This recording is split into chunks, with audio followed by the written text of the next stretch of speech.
இன்றைக்கு எங்களுடைய வானத்தின் ஒரு அழகான வர்ணஜாலம் தான் இது.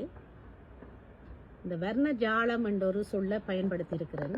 ஏனென்று சொன்னால், என்னுடைய மகள் ஈழத்து எழுத்தாளர்கள் எழுதின நூல்களை வாசிக்கிறாள். 19 வயது, இங்கே தான் பிறந்து வளர்ந்தவ. 12ஆம் வகுப்பு தமிழ் முடிச்சிட்டான். அவள் இந்த கதைகள், சிறுகதைகளை இப்போ வாசிக்க தொடங்கியிருக்கிறாள் ஆர்வமாக. அப்போ அதில் ஜாலம் என்று போட்டிருந்தது.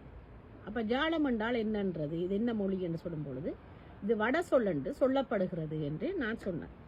அவ சொன்னா, வட சொல்லு என்று சொல்றீங்களே, அப்போ இந்த எழுத்து எங்களுடைய எழுத்தா இருக்குது, அப்போ என்னட்டு வட சொல்லா இருக்கும், இது வட தமிழ் எழுத்து மைத்தனை ஜா ஐயனா மாதிரி இருக்கே என்று சொல்லும்போது நான் சொன்னேன், அது சில நேரம் தமிழ் எழுத்து தான் தமிழ் சொற்கள்லாம் வட சொற்களாக மாற்றமடைஞ்சதோ எனக்கு தெரியல.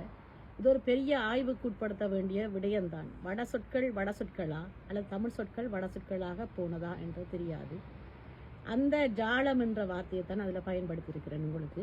இங்கே பாருங்க, அழகான இந்த வானத்தின் வர்ண ஜாலம், எங்களை மயக்கிற இந்த இயற்கையை மட்டும் நாங்கள் பார்த்து மகிழ்ந்தோம் என்றால் இந்த போர் இல்லை, இந்த உலகத்தில் இயற்கை சீற்றம் இருக்காது. இயற்கையை மதித்து, இயற்கையை வணங்கி, இயற்கையோடு இயந்து வாழ்ந்தோம் என்றால் எங்களுக்கு எவ்வளவோ சிறப்பான வாழ்க்கை கிட்டும். நாளைக்கு தைத்திருநாள், எல்லாருக்கும் தைத்திருநாள் வாழ்த்துகள்.